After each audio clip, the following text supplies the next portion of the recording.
Hello students, welcome back to Ravi Defence Academy. आज से हम एक नई बिगिनिंग कर रहे हैं। दैट मीन्स हम आज से 12th क्लास की फिजिक्स, केमिस्ट्री और मैथमेटिक्स को स्टार्ट करने जा रहे हैं। राइट। कई बार ये भी हमारे दिमाग में क्वेश्चन रहेगा कि अगर हमने 11th नहीं पढ़ा है तो क्या हमें 12th में कोई डाउट आएगा? बिल्कुल नहीं। अगर आपने 11th को अच्छे से नहीं करा है तो 12th में कोई भी दिक्कत नहीं आएगी। आपके हिसाब से ही इस कोर्स को बनाया गया है। यानी अगर आपने 11th को अच्छे से नहीं करा है तो इसका मतलब ये नहीं है कि आप 12th नहीं कर पाओगे। आप रेगुलर वीडियोस को देखते रहिए, आपका कॉन्सेप्ट बहुत अच्छे से बिल्ड होगा। आज हम स्टार्ट करेंगे इलेक्ट्रोस्टैटिक। अब स्टार्ट करेंगे हम इलेक्ट्रोस्टैटिक्स और एक ब्रांच होती है इलेक्ट्रोडायनामिक्स।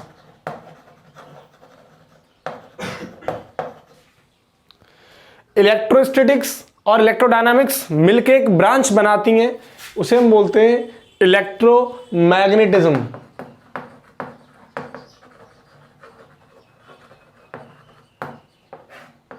या हम यूं बोलें कि इलेक्ट्रोमैग्नेटिज्म से दो ब्रांच मिलकर बनी होती हैं, वो होती है एक इलेक्ट्रोस्टैटिक्स और एक इलेक्ट्रोडायनामिक्स। ठीक है।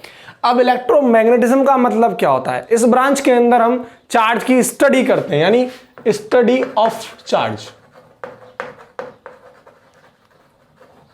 ठीक है। तो अब देखो इलेक्ट्रोस्टैटिक्स क्या है।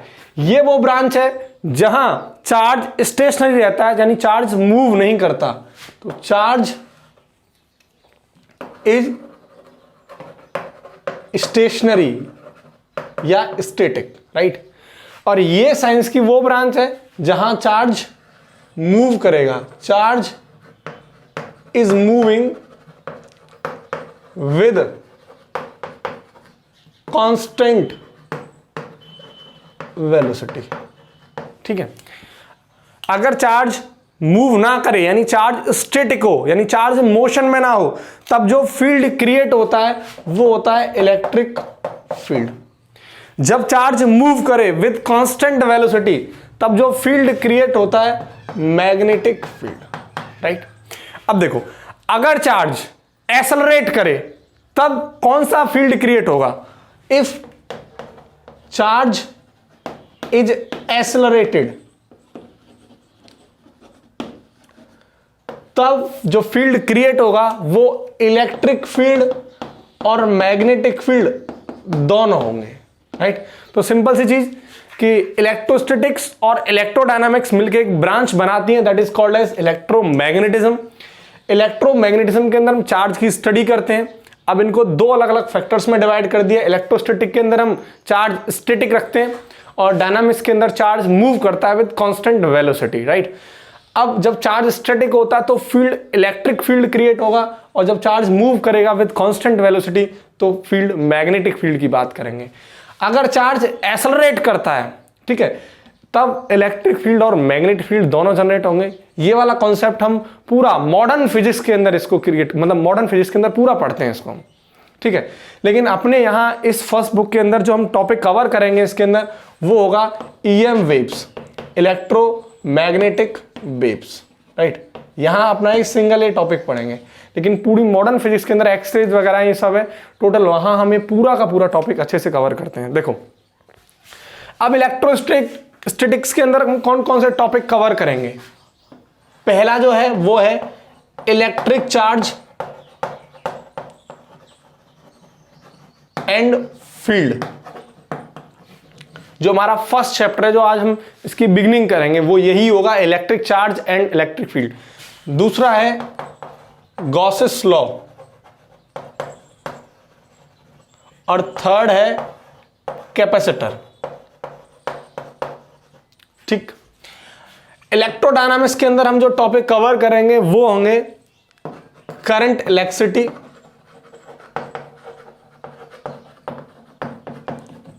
दूसरा होगा हमारा मैग्नेटिज्म, और थर्ड होगा ईएमआई, यानी इलेक्ट्रो मैग्नेटिक इंडक्शन। ठीक है। और लास्ट होगा हमारा एसी, अल्टरनेट करंट।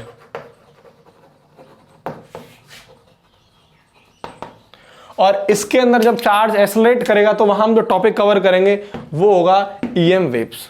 ठीक है, तो चार्ज स्टैटिक होगा तो हम ये सारे टॉपिक कवर करेंगे। जब चार्ज मूव करेगा तो करंट, इलेक्ट्रिसिटी, मैग्नेटिज्म, ईएमआई और एसी की बात करेंगे। और जब चार्ज एक्सेलरेट करेगा तब हम ईएम वेव्स की बात करेंगे। ठीक है, लेकिन इन सब का जो मेन मोटो है वो क्या है? वो है इलेक्ट्रिक चार्ज। चाहे चार्ज स्टैटिक हो, चाहे चार्ज मूव कर रहा हो विद कांस्टेंट वेलोसिटी, चाहे चार्ज एक्सेलरेट कर रहा हो, लेकिन है क्या मेन मोटो? इलेक्ट्रिक चार्ज है क्या? तो अब जो हम स्टार्ट करेंगे वो होगा इलेक्ट्रिक चार्ज के कुछ बेसिक कॉन्सेप्ट्स, और टॉपिक होगा हमारा electric charge and electric field. तब तक आप इसको अच्छे से नोट करो। अब बेसिक कॉन्सेप्ट्स ऑफ चार्ज क्या है वो देखते हैं। ठीक है, देखो basic concept of electric charge.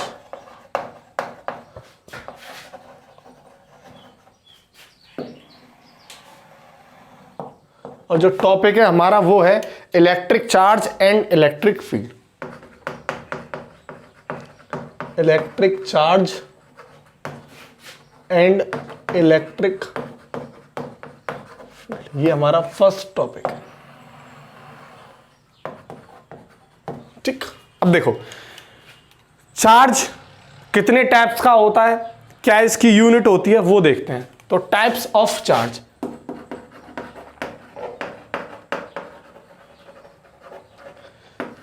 Charge basically दो टाइप का होता है। ठीक है, एक होता है पॉजिटिव और एक होता है negative charge.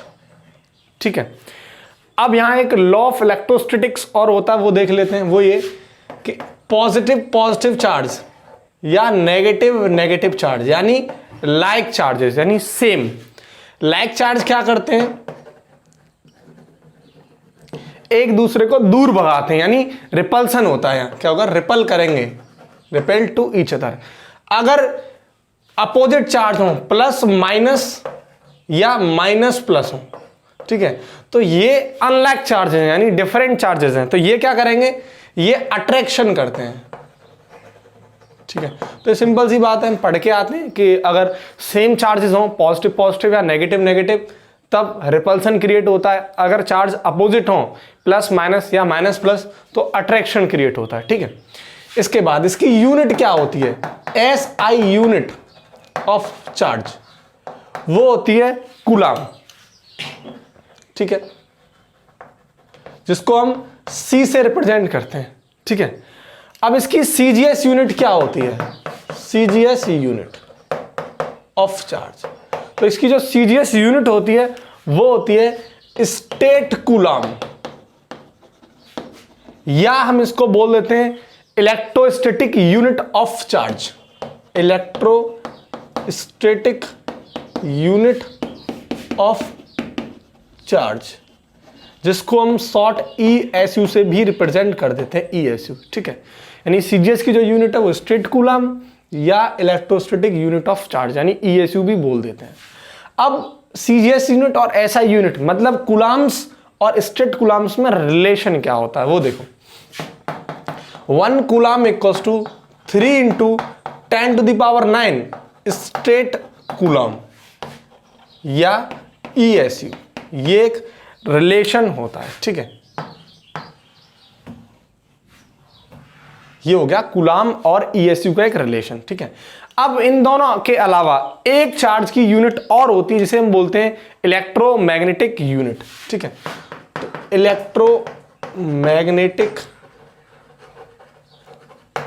Unit of charge, यानी इसे हम बोल देते हैं EMU। ठीक है, तो 1 इलेक्ट्रोमैग्नेटिक यूनिट बराबर कितने स्टेट कूलाम होते हैं? वो होते हैं 3 × 10⁻10 ESU या स्टेट कूलाम।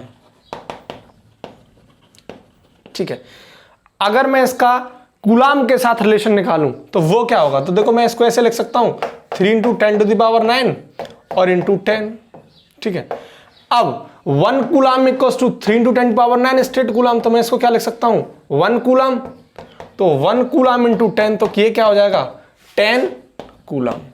तो सिंपल, यानी 1 EMU बराबर होता है 3 × 10⁻10 स्टेट कूलम, यानी EMU का सीजीएस यूनिट के साथ ये रिलेशन होता है और SI यूनिट के साथ 10 कूलम का रिलेशन होता है।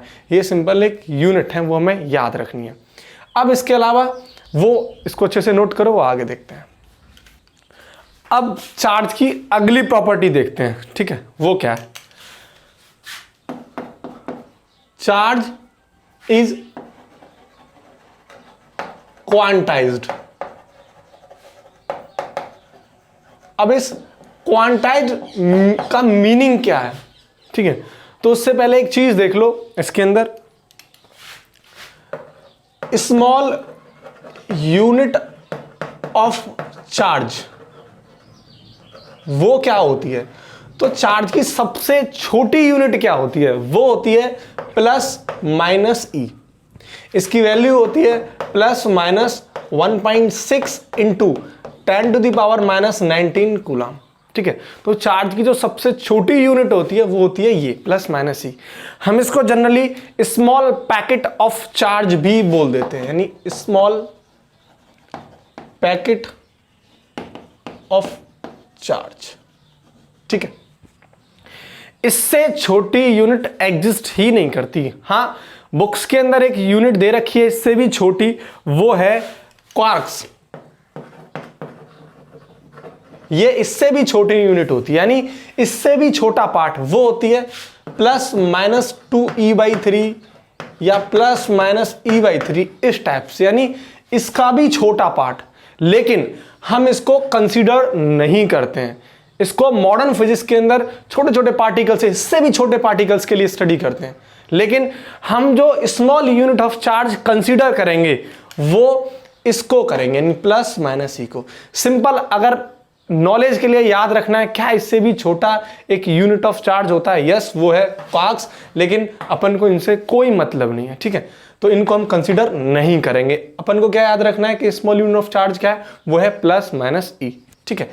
अब बात आती है कि चार्जेस क्वांटाइज्ड का सेंस क्या है। तो चार्जेस क्वांटाइज्ड को सीखने के लिए इसका जानना बहुत जरूरी था। अब देखो, ये मेरे पास एक बॉडी है, राइट?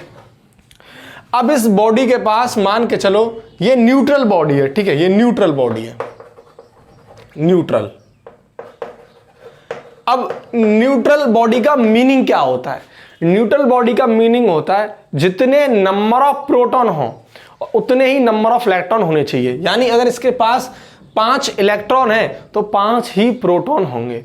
अगर इसके पास 7 इलेक्ट्रॉन है तो 7 ही प्रोटॉन होंगे। तो हम कह सकते हैं बॉडी क्या, एक न्यूट्रल बॉडी है, ठीक है? तो न्यूट्रल बॉडी का मतलब क्या होता है? Number of proton equals to number of electron, यानी मैं बोल सकता हूं +e बराबर -e, यानी नंबर ऑफ +e बराबर नंबर ऑफ -e। ये दोनों क्या होंगे? इक्वल अमाउंट में होंगे। तो हम बोल सकते हैं ये बॉडी कैसी होगी? न्यूट्रल होगी। अब देखो, अगर इस बॉडी से मैं मान के चलो इस बॉडी के पास +7 है और -7 है, तो मैं यहां से क्या करता हूं? 7 इलेक्ट्रॉन -7 इलेक्ट्रॉन ट्रांसफर कर देता हूं। कितने? -7 इलेक्ट्रॉन ट्रांसफर कर देता हूं किसी दूसरी बॉडी पर। तो यहां से मैंने 7 इलेक्ट्रॉन ट्रांसफर कर दिए, तो 7 इलेक्ट्रॉन किस पर आ गए? इस बॉडी पर। तो अब एक चीज देखो, इसके पास क्या बचे? 7 प्लस के ही तो बचे, और इसके पास क्या आ गए? 7 माइनस के। तो इस बॉडी को हम क्या बोलेंगे? पॉजिटिव चार्ज, यानी +7 ही बचे इसके पास, और इसके पास क्या आ जाएगा? -7 ही। तो सिंपल, अगर मैंने 7 इलेक्ट्रॉन ट्रांसफर किए, यानी मैं अगर इलेक्ट्रॉन ट्रांसफर करूंगा तो वो किस फॉर्मेट में करूंगा? वो मैं करूंगा ऐसे कर सकता हूं, यानी वो इंटीजर की फॉर्म में होने चाहिए। सिंपल सी बात। किसकी फॉर्म में? इंटीजर की फॉर्म में, इंटीजर की फॉर्म में, राइट? जैसे या वो इलेक्ट्रॉन ट्रांसफर करूंगा, जैसे मैंने 1e कर दिया +-, या मैंने +-2e कर दिया, या मैंने +-3 कर दिया, या मैंने +-4 कर दिया, या मैंने +-5 कर दिया, यानी +-n इलेक्ट्रॉन मैंने ट्रांसफर कर दिया। यानी जो भी मैं इलेक्ट्रॉन ट्रांसफर करूंगा वो इंटीजर की फॉर्म में होने चाहिए। वो ना तो इस तरीके से होंगे 0.5 +-e, या ना u होंगे 5/2 प्लस माइनस e, यानी इस तरीके से इलेक्ट्रॉन ट्रांसफर नहीं होंगे। इलेक्ट्रॉन जो ट्रांसफर होंगे वो इंटीजर की फॉर्म में होंगे। तो मोस्ट इंपोर्टेंट क्या है क्वांटाइजेशन को समझने के लिए, ये है कि एक बॉडी से दूसरी बॉडी पर जब हम इलेक्ट्रॉन ट्रांसफर करेंगे वो इंटीजर की फॉर्म में होंगे, यानी वो ±1e ±2e या ±ne तक होंगे। वो पॉइंट में यानी फ्रैक्शन में या डेसिमल में वो ट्रांसफर नहीं होंगे। तो सिंपल इसका मीनिंग क्या है? इसका मीनिंग है क्वांटाइजेशन ऑफ चार्ज का जो मीनिंग है वो है charge is transferred is equal to the integral multiple of small unit of charge, small unit of charge. तो चार्ज जो ट्रांसफर होगा वो integral multiple of unit of charge का होगा, यानी इस ही यूनिट का इंटीग्रल मल्टीपल होगा। यानी वो ऐसे नहीं होगा e/2 ट्रांसफर कर दिया या 0.5 e कर दिया ट्रांसफर या 0.7 e ट्रांसफर कर दिया या 0.11 e ट्रांसफर कर दिया, यानी वो फ्रैक्शन और डेसिमल की फॉर्म में ट्रांसफर नहीं होगा, वो सिंपल इंटीजर की फॉर्म में ट्रांसफर होगा। तो इसके लिए हमसे एक फॉर्मूला ले लेते हैं, वो होता है Q = ±NE। तो यानी ये क्या है? चार्ज ऑफ बॉडी जो है ना, ये यानी बॉडी का चार्ज है, नेट चार्ज है, और ये Ne का मतलब क्या है? ये स्मॉल यूनिट ऑफ चार्ज है, N उसका इंटीजर है, ठीक है। तो जो चार्ज हम ट्रांसफर करेंगे वो इसकी फॉर्म में होगा Ne, यानी ±1e 2e 3e, लेकिन फ्रैक्शन और डेसिमल की फॉर्म में ट्रांसफर नहीं होगा। तो सिंपल चार्ज ऑफ क्वांटाइजेशन का मतलब मैं दोबारा बता देता हूं। जब हम चार्ज ट्रांसफर करेंगे तो चार्ज जब ट्रांसफर करेंगे तो वो इंटीजर की फॉर्म में होगा। किसकी फॉर्म में? इंटीजर की फॉर्म में। वो फ्रैक्शन और डेसिमल की फॉर्म में नहीं होगा। तो सिंपल हम बोल सकते हैं कि the charge is transfer is equal to the integral multiple of small unit of charge, ठीक है। तो ये तो हो गई है एक अलग प्रॉपर्टी चार्जेस क्वांटाइज, जो कि इंपॉर्टेंट है। अब एक चीज और देख लेते हैं यही कि हम कैसे बताएंगे कि कोई बॉडी पॉजिटिव और नेगेटिव चार्ज है, ठीक है। देखो सपोज करो ये मेरे पास एक बॉडी है, न्यूट्रल बॉडी, राइट, और ये भी मेरे पास एक न्यूट्रल बॉडी है, राइट, ये भी न्यूट्रल बॉडी है, ठीक। अब अगर ये न्यूट्रल बॉडी है तो इसके पास नंबर ऑफ प्रोटॉन और नंबर ऑफ इलेक्ट्रॉन इक्वल होंगे। मान के चलो इसके पास प्लस के 3 हैं, माइनस के भी 3 हैं। सेम अगर मैं इसके पास बोलूं को प्लस के 3 हैं और इसके पास ही माइनस के 3 हैं, एक न्यूट्रल बॉडी है, ठीक है, न्यूट्रल बॉडी है दोनों, क्लियर। अगर मैं इसमें से माइनस के 2 इलेक्ट्रॉन निकाल के इधर ट्रांसफर कर देता हूं, कितने? माइनस के 2 इलेक्ट्रॉन। अब इसके पास किसकी एक्सेस हो जाएगी? अगर 2 इलेक्ट्रॉन मैंने निकाल दिए तो अब इसके पास प्लस चार्ज या माइनस चार्ज ज्यादा होगा। कौन ज्यादा होगा? यानी सिंपल सी बात है, पॉजिटिव चार्ज इसके पास ज्यादा होगा। अगर इसके पास प्लस एक्सेस अमाउंट में, यानी उनकी अधिकता यानी ज्यादा है, तो हम कैसे कह सकते हैं बॉडी कैसी है? पॉजिटिव चार्ज है। अब इसके पास क्या हो गए? नेगेटिव चार्ज ज्यादा हो गए, तो हम इसे क्या बोल सकते हैं? नेगेटिव चार्ज की इधर एक्सेस हो गई, तो ये बॉडी कैसी होगी? नेगेटिव चार्ज होगी। तो सिंपल जब हम इलेक्ट्रॉन ट्रांसफर करें न्यूट्रल बॉडी से एक दूसरी बॉडी पर, न्यूट्रल बॉडी पर, तो कहने का मतलब अगर वहां पर प्लस चार्ज की एक्सेस है यानी ज्यादा है प्लस चार्ज, तो हम समझ जाएंगे कि वो बॉडी पॉजिटिव चार्ज है। अगर दूसरी बॉडी पर नेगेटिव चार्ज की एक्सेस ज्यादा है तो सिंपल सी बात है, हम समझ जाएंगे बॉडी कैसी है? नेगेटिव चार्ज है। अब एक इंपॉर्टेंट प्रॉपर्टी तो है ही, इसके बाद हम एक अलग प्रॉपर्टी को देखते हैं, ठीक है। जब तक आप इसको अच्छे से नोट करो। नाउ अब नेक्स्ट प्रॉपर्टी क्या है? देखो, for an isolated system, for an isolated system, charge is conserved, या कंजर्व को हम कांस्टेंट भी बोल सकते हैं, ठीक है। तो किसी आइसोलेटेड सिस्टम के लिए चार्ज कंजर्व रहता है यानी कांस्टेंट रहता है, ना हम उसको खुद क्रिएट कर सकते हैं ना डिस्ट्रॉय कर सकते हैं ना। तो charge neither be created nor be destroy, यानी इस कंजर्व का सेंस ये होता है। अब देखो इसको अच्छे से डिटेल में देखते हैं। अब पहली बात कि आइसोलेटेड सिस्टम का मतलब क्या है? तो देखो, एक ये मेरे पास एक ऐसा सिस्टम है एक ऐसा सिस्टम जिसकी एनर्जी कांस्टेंट हो, ठीक है, बस इतना याद रखना है, जिसकी एनर्जी कांस्टेंट हो, अपना ऐसा का ऐसा रखा है, तो एक ऐसा सिस्टम जिसकी एनर्जी कांस्टेंट हो, ठीक है, उस सिस्टम को हम बोलते हैं आइसोलेटेड सिस्टम। अगर इसके अंदर चार्ज है, मान चलो ए चार्ज जिसका मान लेता हूं मैं 2 कूलम है, एक बी है जिसका -1 कूलम है, एक सी है जिसका 5 कूलम है, ठीक है। अब एक मैं मान लेता हूं एक दूसरा आइसोलेटेड सिस्टम है, इसमें है करीब 3 कूलम और बी है -2 कूलम और एक सी, और आपसे पूछूं इसको मान लिया मैंने x, तो इस x की वैल्यू कितनी होगी, यानी इस सिस्टम पर x की वैल्यू कितनी होगी। तो सिंपल, एक ये भी आइसोलेटेड सिस्टम है, ये भी आइसोलेटेड सिस्टम है, इसके अंदर चार्ज रखा है पर 2 कूलम, -1 कूलम, 5 कूलम, और यहां पर रखा है 3 कूलम, -2 कूलम, और इस x पर कितने कूलम चार्ज होगा। तो देखो होता क्या है, हम क्या करते हैं, हमारा यानी ये वाला charge plus -1 coulomb plus 5 coulomb equal to 3 coulomb -2 coulomb plus x। तो होगा क्या, 5 और 2 7, 7 - 1 6 बराबर 3 - 2 कितना हो जाएगा 1, तो यानी 1 + x, तो x कितना हो जाएगा, ये इधर 5 कूलम, यानी इसकी जो वैल्यू आएगी वो कितनी आएगी, वो आएगी 5 कूलम। तो यानी ये इस सिस्टम के लिए कांस्टेंट है, अब आप इसकी वैल्यू को चेंज नहीं कर सकते हैं, यानी ये कंजर्व है, फिक्स हो गया, यानी कांस्टेंट हो गया। तो सिंपल सी बात, चार्ज इज कंजर्व का मतलब ये होता है कि किसी सिस्टम के लिए उसकी वैल्यू फिक्स होती है, कांस्टेंट रहती है, आप उसे चेंज नहीं कर सकते, ठीक है। तो इसकी वैल्यू कितनी आ गई 5 कूलम। एक तो ये तो होगी प्रॉपर्टी। अभी नेक्स्ट प्रॉपर्टी क्या है वो देखते हैं, वो ये है, charge can be transferable, charge can be transferable, यानी हम चार्ज को ट्रांसफर कर सकते हैं एक जगह से दूसरी जगह पर, यानी from one place to another, ठीक है, यानी चार्ज को हम एक जगह से दूसरी जगह पर ट्रांसफर कर सकते हैं, ठीक है।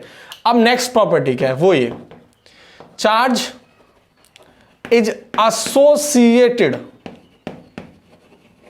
विद मास, यानी इस बात का मतलब क्या है, charge is associated with mass का मतलब क्या है, इसका मीनिंग है कि charge can not exist without mass, charge can not exist without mass, ठीक है। तो चार्ज बिना मास के एग्जिस्ट नहीं कर सकता, यानी चार्ज जब होगा या मूव करेगा तो उसका मास उसके साथ प्रेजेंट होगा या मूव करेगा, ठीक है। यानी ऐसा नहीं है कि चार्ज यहां से यहां पहुंच गया और उसका मास यहीं की यहीं रह गया, नहीं, चार्ज के साथ उसका मास भी मूव करेगा, ठीक है। तो यानी सिंपल, इसको भी मुझे अच्छे से डिटेलिंग में जानना है, यानी मास और चार्ज के कुछ कॉन्सेप्ट को डिटेल में हम एक्सप्लेन करेंगे, लेकिन उससे पहले देख लेते हैं कि मास ऑफ इलेक्ट्रॉन क्या है। तो देखो, मास ऑफ इलेक्ट्रॉन होता है 9.1 × 10⁻³ किलोग्राम। मास ऑफ प्रोटॉन क्या है, वो है 1.67 × 10⁻27 किलोग्राम, और नियरली इसके बराबर होता है मास ऑफ न्यूट्रॉन का भी, ठीक है। तो ये चीज हमें पता होनी चाहिए कि मासेस क्या होते हैं इलेक्ट्रॉन, प्रोटॉन और न्यूट्रॉन के। खैर, अब देखो, charge can not exist without mass, इसको मैं अभी अच्छे से डिटेल में एक्सप्लेन करूंगा, ठीक है, तब तक आप इन सबको नोट करो, ठीक है। तो चार्ज बिना मास के एग्जिस्ट नहीं कर सकता, यानी चार्ज जब मूव करेगा तो बिना मास के मूव नहीं करेगा, उसके पास उसका मास भी साथ चलेगा, ठीक है। अब मास और चार्ज में कुछ कंपैरिजन देखते हैं, ठीक है। तो कंपैरिजन बिटवीन मास या charge and mass, charge and mass, ठीक है, ये देखते हैं। अब देखो, चार्ज और ये हो गया मास। किसी बॉडी का चार्ज पॉजिटिव भी हो सकता है, नेगेटिव भी हो सकता है और न्यूट्रल भी हो सकता है, लेकिन मास एक पॉजिटिव क्वांटिटी है। किसी भी बॉडी का मास ना तो 0 हो सकता है ना नेगेटिव हो सकता है, ठीक है। तो किसी भी बॉडी का चार्ज पॉजिटिव भी हो सकता है, यानी it may be positive, negative और न्यूट्रल। ठीक है, लेकिन मास कैसी क्वांटिटी है? एक पॉजिटिव क्वांटिटी है। Mass is positive quantity.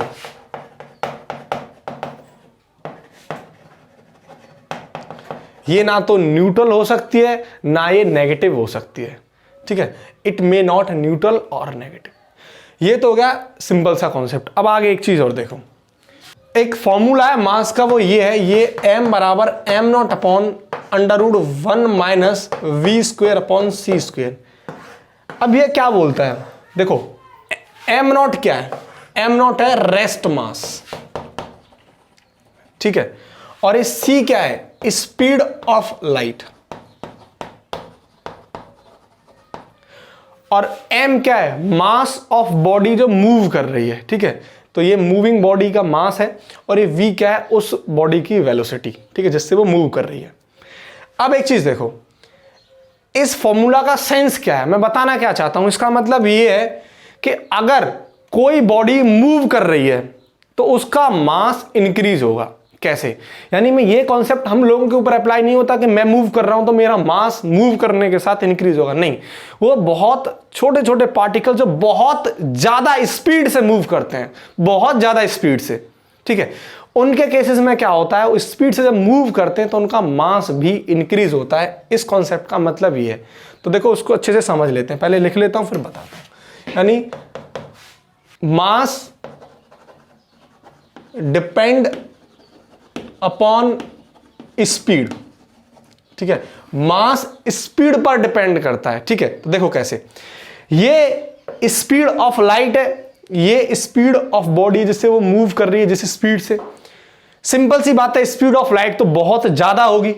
ठीक है, अगर ये वैल्यू बहुत ज्यादा है और ये वैल्यू बहुत कम है, ठीक है, तो मैं ऐसा मान लेता हूं सिर्फ समझने के लिए। वो क्या है कि मान के चलो स्पीड ऑफ बॉडी जो रख देता हूं मैं 1 मीटर पर सेकंड रख देता हूं, और स्पीड ऑफ लाइट तो बहुत ज्यादा 10 टू द पावर 8 मीटर पर सेकंड है, तो मैं इसको मान के रख लेता हूं 10। ठीक है, तो इसको मैं 10 रख दूं, इसको 1 रख दूं, तो ये क्या हो जाएगा? 1/10 का स्क्वायर, यानी कितना हो जाएगा? 1/100। अगर मैं इसको 1/100 रखूंगा तो ये वैल्यू समथिंग आएगी 0.01। ठीक है, डिवाइड करूंगा तब। अब जब मैं इसको 1 में से माइनस करूंगा तो वैल्यू 1 से छोटी आएगी, यानी 1 माइनस 0.1 मैं अगर करता हूं तो कितनी वैल्यू आएगी? 1 से छोटी आएगी। अगर ये वाली पूरी वैल्यू ये 1 से छोटी आती है तो मैं मान लेता हूं उसका जो रूट है, मान लेता हूं सिर्फ वो आ गया 0.1, ऐसा कुछ आ गया, 1 से छोटी आ गई वैल्यू, आएगी 1 से छोटी। अगर ये 0.1 आ गई तो ये कितना हो जाएगा? ये पूरा का पूरा फ्रैक्शन ओवरऑल ये बढ़ जाएगा। कैसे? ये कितना हो जाएगा? m बराबर ये हो जाएगा m0 × 10। अब बताओ, जब बॉडी मूव कर रही है किसी स्पीड के साथ तो उसका जो मास है वो कितना हो गया? 10 टाइम्स ऑफ रेस्ट मास। ठीक है, तो यहां से हम इसे अच्छे से समझ सकते हैं कि जब बॉडी मूव कर रही हो तब उसका मास रेस्ट मास के कंपैरिजन में इंक्रीज होता है। ठीक है, तो ये एक सिंपल सा लॉजिक है। तो मास क्या करता है? स्पीड पर डिपेंड करता है, लेकिन चार्ज स्पीड पर डिपेंड नहीं करता, वो इंडिपेंडेंट रहता है। आप चार्ज को कितनी भी स्पीड से लेके जाओ, अगर 2 कूलाम चार्ज को आप स्पीड से लेके जा रहे हैं तो वो 2 कूलाम ही रहेगा, वो 10 कूलाम, 100 कूलाम या 1000 कूलाम नहीं हो जाएगा। तो चार्ज स्पीड पर डिपेंड नहीं करता, वो क्या रहता है? इंडिपेंडेंट। तो whereas charge independent on speed. ठीक है, तो ये कॉन्सेप्ट हो गया। अब इसके बाद इसकी नेक्स्ट प्रॉपर्टी को देखते हैं, तब तक इसको आप अच्छे से नोट करो। ठीक है, अब देखते हैं नेक्स्ट प्रॉपर्टी को।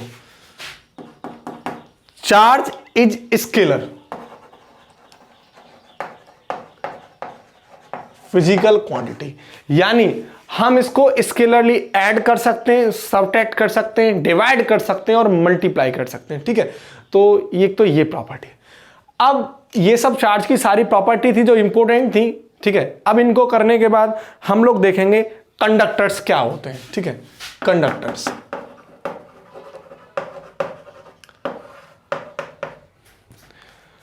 कंडक्टर्स की थ्योरी को देखने से पहले एक चीज देखते हैं।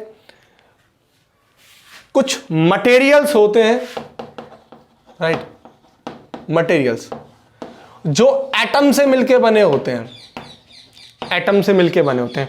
और एटम किससे मिलके बने होते हैं? चार्जेस से मिलके बने होते हैं। मैंने तुमको अभी एटम एक्सप्लेन नहीं किया है, ठीक है। तो मटेरियल जो होते हैं वो एटम से मिलके बने होते हैं और एटम्स चार्जेस से मिलके बने होते हैं, ठीक है। तो वो मटेरियल कौन से हैं जो मिलके बने होते हैं? वो है आपका, एक तो है कंडक्टर और एक है आपका इंसुलेटर, ठीक है। तो पहले मैं आपको कंडक्टर से पहले मैं आपको एक्सप्लेन कर देता हूं कि एटम्स क्या है, ठीक है, एटम्स का स्ट्रक्चर क्या है, ठीक है। देखो एटम्स, एटम है क्या? तो एटम के अंदर एक न्यूक्लियस होता है, राइट, ये न्यूक्लियस होता है, ठीक है। अब इस न्यूक्लियस के अंदर नंबर ऑफ प्रोटॉन और नंबर ऑफ इलेक्ट्रॉन्स इक्वल होते हैं। तो मान के चलो इसके अंदर प्रोटॉन्स यानी कुछ पॉजिटिव चार्ज है, ये हैं कुछ प्रोटॉन्स, ठीक। अब इसके आसपास क्या होते हैं? ऑर्बिट्स होते हैं। और ऑर्बिट्स के अंदर इलेक्ट्रॉन रोटेट करते हैं, यानी चलो इलेक्ट्रॉन्स रोटेट कर रहे हैं, ठीक है। ये इलेक्ट्रॉन्स ये मूव कर रहे हैं, ठीक है, ये मूव कर रहे हैं, ठीक है। ये क्या है? इलेक्ट्रॉन्स। अब इलेक्ट्रॉन्स के पास चार्ज कैसा होता है? नेगेटिव। और प्रोटॉन्स के पास चार्ज कैसा होता है? पॉजिटिव। अब जितने नंबर ऑफ प्रोटॉन इस न्यूक्लियस के अंदर होते हैं उतने ही नंबर ऑफ इलेक्ट्रॉन्स इस ऑर्बिट्स के अंदर रोटेट करते हैं, मूव करते हैं, ठीक है। तो number of proton equal to number of electron. तो प्रोटॉन्स की वैल्यू कितनी होती है? कितना चार्ज होता है प्रोटॉन पर? वो होता है प्लस 1.6 इंटू 10⁻⁻19 कूलम। और इलेक्ट्रॉन पर जो चार्ज होता है वो होता है -1.6 इंटू 10⁻⁻19 कूलम, राइट। अब देखो जितने नंबर ऑफ प्रोटॉन पर चार्ज होगा उतना ही नंबर ऑफ इलेक्ट्रॉन पर चार्ज होगा, बस एक पॉजिटिव तो एक नेगेटिव। तो मैं बोल सकता हूं ये कितना होगा, यानी ये थिंग जितने नंबर ऑफ प्रोटॉन है उतने ही क्या है? Number of electrons. तो मैं बोल सकता हूं कि ये थिंग जो एटम है वो क्या है? न्यूट्रल है। अभी मैंने एक्सप्लेन किया था जितने नंबर ऑफ प्रोटॉन एक बॉडी के अंदर प्रेजेंट हो और जितने ही नंबर ऑफ इलेक्ट्रॉन्स प्रेजेंट हो हम उसे क्या कह सकते हैं? वो बॉडी क्या है? न्यूट्रल है। तो जितने नंबर ऑफ प्रोटॉन और नंबर ऑफ इलेक्ट्रॉन्स इसके अंदर इक्वल होंगे तो हम बोल सकते हैं एटम क्या है? न्यूट्रल। तो एटम्स क्या होते हैं? न्यूट्रल होते हैं, ठीक है। तो ये एटम्स की कहानी है। अब एक चीज देखो, अब मटेरियल्स जिनकी हम बात करेंगे वो मटेरियल्स एटम से मिलके बने होते हैं और एटम चार्जेस से मिलके बने होते हैं। अब वो एटम्स हैं कौन से? वो एक कंडक्टर है और वो एक इंसुलेटर है। अब कंडक्टर क्या है, इंसुलेटर क्या है, इसको आप अच्छे से नोट करो, फिर मैं उसको एक्सप्लेन करता हूं। अब देखो कंडक्टर्स क्या होते हैं।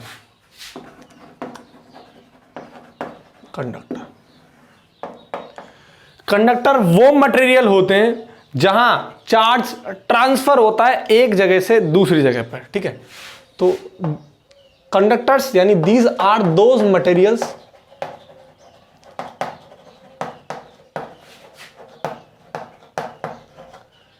in which charge is moved from one place to another.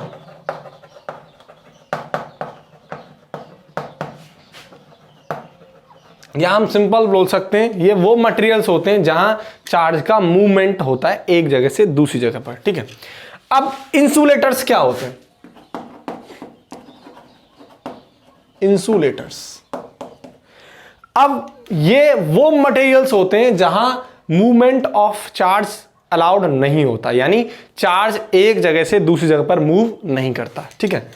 तो these are those materials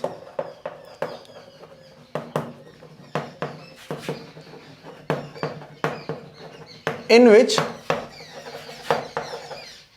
charge या movement of charge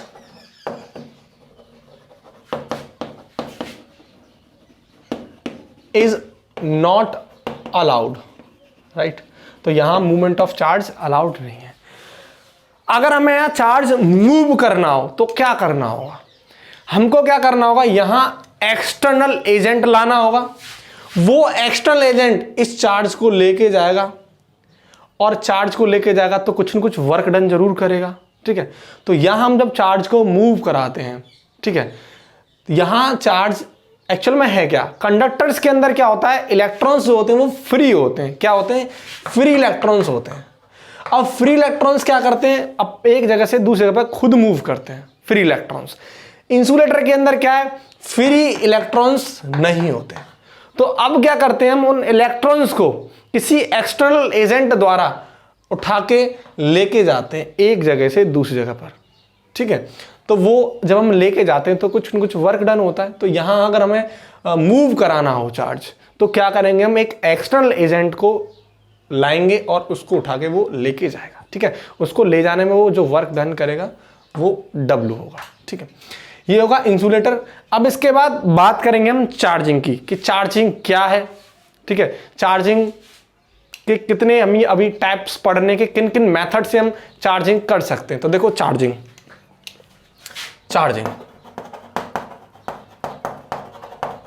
right, charging है क्या, transfer of charge from one place to another, इसे हम क्या बोलते हैं, चार्जिंग बोलते हैं, ठीक है।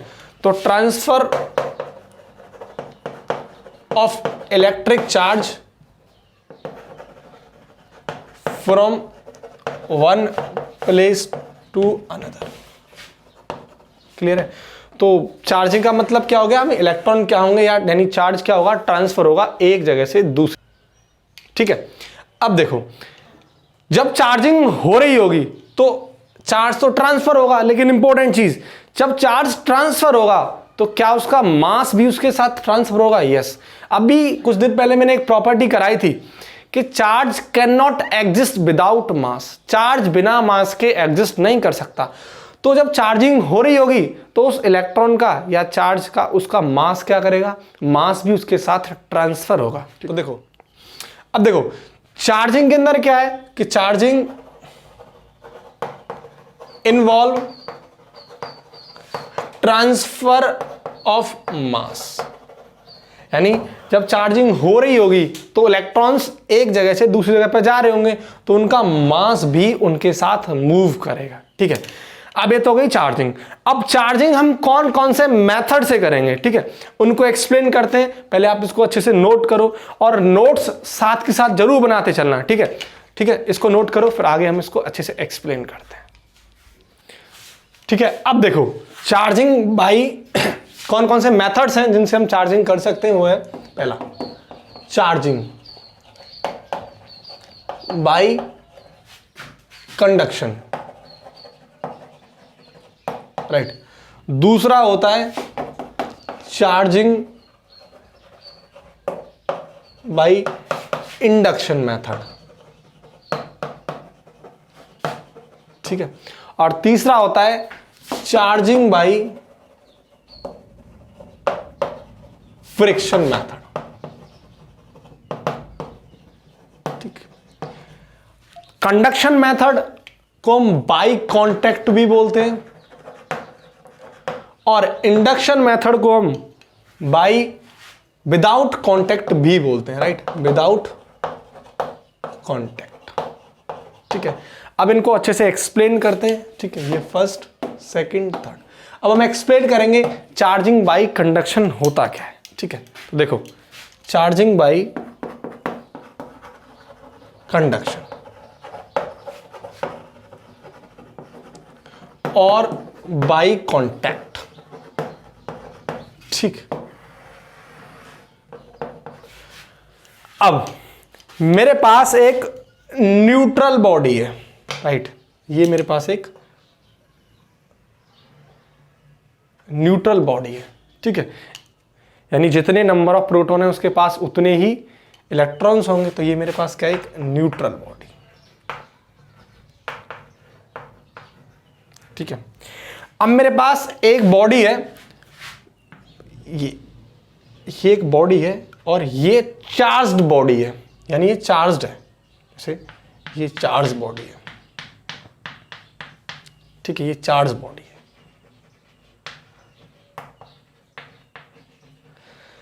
अब इसको थोड़ा सा और अच्छे से देख लेते हैं। अब देखो ये पॉजिटिव पॉजिटिव चार्ज है। तुमने फिगर कुछ बुक्स के अंदर ऐसे देखा होगा यूं करके, यानी जो पॉजिटिव चार्ज इस सरफेस पर होता है, इस सरफेस पर, आउटर सरफेस पर होता क्या है कि पॉजिटिव चार्ज क्या है कि इन दोनों के बीच में, आपस में इन सबके बीच में क्या होगा, रिपल्सन होगा, और रिपल्सन होने की वजह से ये पॉजिटिव चार्ज सरफेस पर आ जाता है। ठीक है, तो खैर इसको मैं ऐसे लिख देता हूं, यानी ये सरफेस पर पॉजिटिव चार्ज। ठीक, ये चार्जिंग बॉडी है। तो एक मैंने न्यूट्रल बॉडी ली और एक मैंने चार्ज बॉडी ली। कब की कंडीशन है, अभी मैंने इनको कांटेक्ट में नहीं लाया हूं।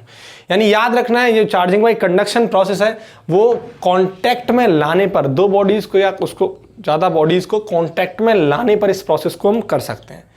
ये तो है बिफोर कांटेक्ट। ठीक है, बिफोर कांटेक्ट। अब देखो, अब मैं इन बॉडीज को कांटेक्ट में लेके आता हूं। ठीक,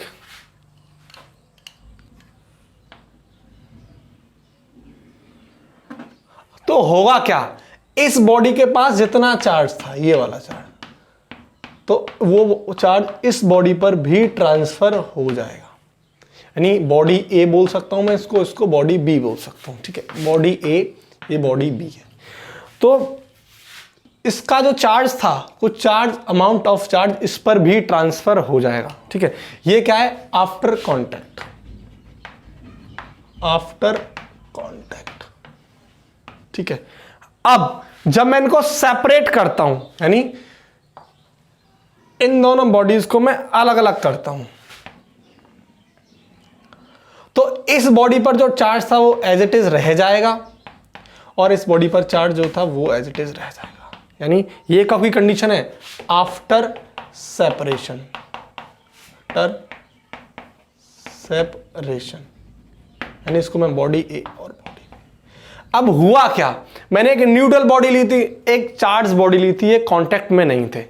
अब मैंने जब उनको कांटेक्ट में लिया तो इस बॉडी के पास जो चार्ज था उसने इस बॉडी को भी चार्ज्ड कर दिया, यानी इस पर भी चार्ज ट्रांसफर कर दिया। जब मैंने इनको सेपरेट आउट किया, यानी अलग किया, तो अलग करने के बाद इस बॉडी ने जो इसको चार्ज दिया था वो इस पर एज इट इज रह जाएगा, और इस बॉडी पर जो चार्ज था वो एज इट इज रह जाएगा। यानी कांटेक्ट में लाने पर मैंने एक न्यूट्रल बॉडी को क्या किया है, चार्ज्ड किया है। तो इस प्रोसेस को बोलते हैं हम चार्जिंग बाय कंडक्शन। एक इंपॉर्टेंट चीज क्या है, चार्जिंग बाय कंडक्शन हो या इंडक्शन हो या फ्रिक्शन हो, यानी इनमें जब हम चार्जिंग करेंगे तो कंडक्टर होना नेसेसरी है। तो देखो, कंडक्टर मोस्ट इंपोर्टेंट क्या है, conductor is necessary, conductor is necessary for charging, ये याद रखना। ठीक है, तो हम जब चार्जिंग कर रहे हैं तो कंडक्टर का होना जरूरी है, बिना कंडक्टर के हम चार्जिंग नहीं कर पाएंगे। ठीक है, तो ये तो होगा चार्जिंग बाय कंडक्शन। अब इसके बाद देखेंगे हम चार्जिंग बाय इंडक्शन मेथड, तब तक आप इसको अच्छे से नोट करो। ठीक है, अब देखेंगे हम चार्जिंग बाय इंडक्शन मेथड। ठीक है, तो दूसरा चार्जिंग बाय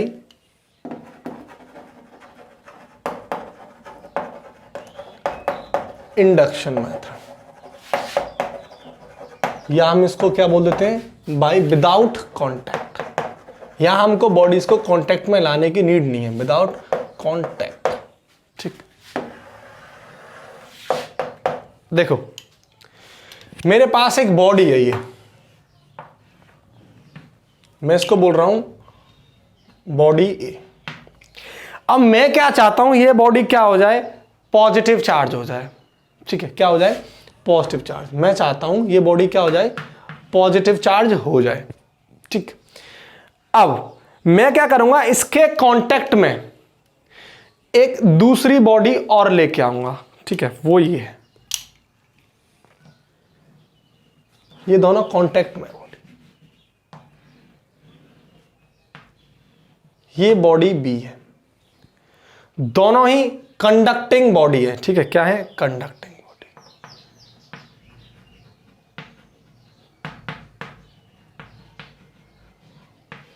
ठीक है, और न्यूट्रल बॉडी है। ठीक है, न्यूट्रल। मैं क्या चाहता हूं, ये बॉडी क्या हो जाए, ए बॉडी क्या हो जाए, यानी पॉजिटिव चार्ज हो जाए। ऐसे भी बोल सकते हैं मैं बॉडी नेगेटिव चार्ज हो जाए, लेकिन अभी पहले इसको देखते हैं। अगर ये बॉडी पॉजिटिव चार्ज हो जाए तो मुझे क्या करना होगा, मुझे इसके पास एक नेगेटिव चार्ज रखना होगा। क्या रखना होगा? Negative charge.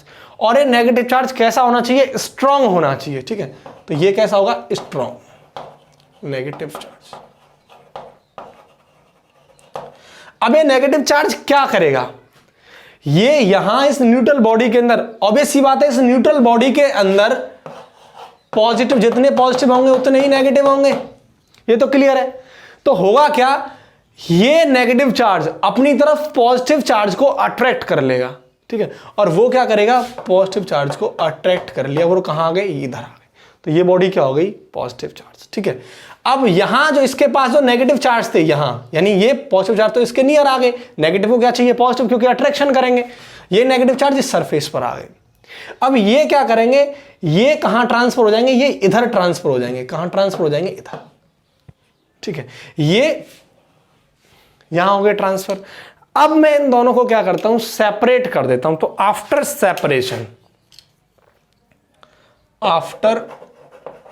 सेपरेशन,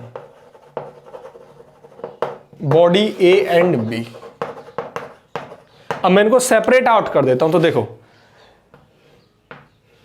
ये बॉडी ए थी और ये बॉडी बी, और ये स्ट्रॉन्ग नेगेटिव चार्ज। इस बॉडी पर चार्ज एज इट इज रह जाएगा और इस बॉडी पर negative charge as it is रह जाएगा। तो इससे क्या हो गया? मेरी बॉडी क्या हो गई? पॉजिटिव चार्ज हो गई। मुझे जो चाहिए था वो हो गया। अब एक चीज देखो, अगर मैंने इस बॉडी को अगेन, मैंने अब नेगेटिव चार्ज करना है, ये बॉडी ए, अब इसको क्या करना है? Negative charge. तो मैं क्या करूंगा? इसके कांटेक्ट में एक बॉडी लेके आऊंगा, राइट? ये बॉडी बी है। तो मुझे इसको जब नेगेटिव चार्ज करना है तो मुझे इसके पास क्या रखना होगा? Strong positive charge. अब स्ट्रॉन्ग पॉजिटिव चार्ज की वजह से यहां क्या होगा? यहां जो न्यूट्रल बॉडी है इसके अंदर माइनस और प्लस दोनों होंगे, लेकिन ये क्या करेगा? प्लस माइनस को अपनी तरफ कैरी कर लेगा। और जो यहां जो पॉजिटिव होंगे वो कहां ट्रांसफर हो जाएंगे? यहां आ जाएंगे। और जब हम सेपरेट आउट करेंगे तो इसके पास पॉजिटिव चार्ज रह जाएगा, इसके पास नेगेटिव चार्ज रह जाएगा और इसके पास पॉजिटिव चार्ज रह जाएगा। तो ठीक है, तो ये एक ऐसी प्रोसेस है, एक ऐसा मेथड है जहां हम प्लस और माइनस को, दोनों चार्जेस को क्या करते हैं? सेपरेट करते हैं बाय अट्रैक्शन। ठीक है, किस प्रोसेस के थ्रू करते हैं ऐसा? इंडक्शन प्रोसेस के थ्रू करते हैं। तो सिंपल इंडक्शन एक प्रोसेस है जिसके अंदर हम पॉजिटिव और नेगेटिव को सेपरेट करते हैं। ठीक है, बाय अट्रैक्शन। ठीक है, ये तो हो गया तुम्हारा इंडक्शन प्रोसेस। अब इसके बाद देखेंगे हम चार्जिंग बाय फ्रिक्शन। इसको अच्छे से नोट करो नाउ। अब देखेंगे हम चार्जिंग बाय फ्रिक्शन को। ठीक है, तो देखो, चार्जिंग बाय फ्रिक्शन। ठीक है, अब मेरे पास दो बॉडी है, ऐसे करके एक बॉडी है, राइट, और एक बॉडी ऐसे है। ठीक, ये दो बॉडी है। अब इन बॉडीज को क्या करूंगा? मैं रब करता हूं। क्या करता हूं? रविंग। ठीक है, ऐसे के तरीके से घिसता हूं, रब करता हूं। ठीक है, रबिंग। अब रब करने से क्या होगा? इनके अंदर हीट एनर्जी इंक्रीज होगी, यानी थर्मल एनर्जी डेवलप होगी। तो देखो, थर्मल एनर्जी डेवलप। जब थर्मल एनर्जी डेवलप होगी तो इसकी आउटर सरफेस पर, यानी इस वाली सरफेस पर यहां और इस वाली सरफेस पर यहां, तो आउटर सरफेस पर जो इलेक्ट्रॉन्स होंगे वो क्या हो जाएंगे? इन सरफेस से डिटैच हो जाएंगे, वो लूजली बाउंड हो जाएंगे। ठीक है, तो सिंपल बोल सकता हूं मैं, loosely bound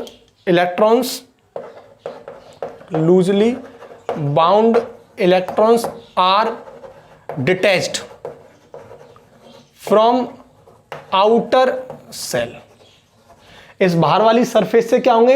electrons loosely bound हो जाएंगे। ठीक है, अब देखो, अब होगा क्या?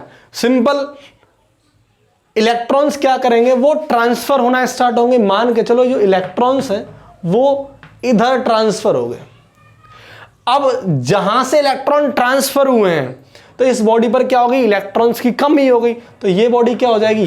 Positive charge.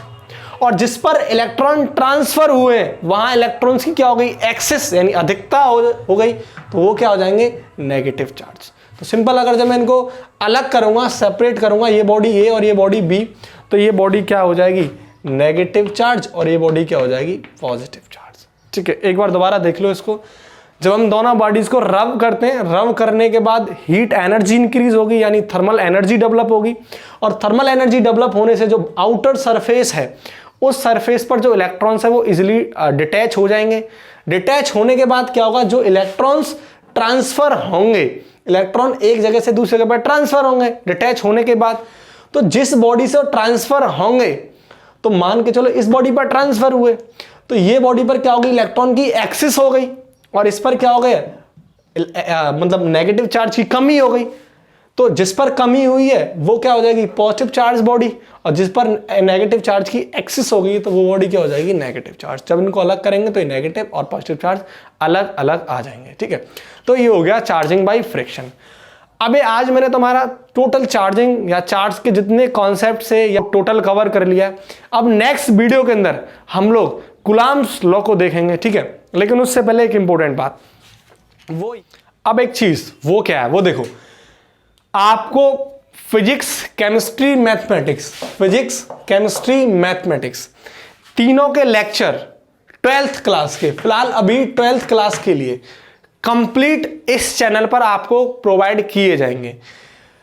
इनकी टाइमिंग क्या है वो देख लेते हैं। यानी फिजिक्स, केमिस्ट्री, मैथमेटिक्स की जो टाइमिंग होगी, मैथ्स की जो क्लास स्टार्ट होंगी इस चैनल पर, वो 4 जून से स्टार्ट होंगी, राइट। फिजिक्स की तो आज से स्टार्ट हो ही चुकी हैं।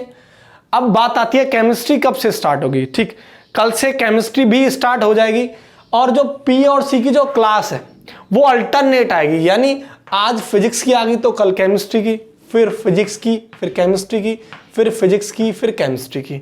अभी इस तरीके से क्लासेस आएंगी। ठीक है, मैथ्स की क्लासेस आपके लिए रेगुलर प्रोवाइड की जाएंगी।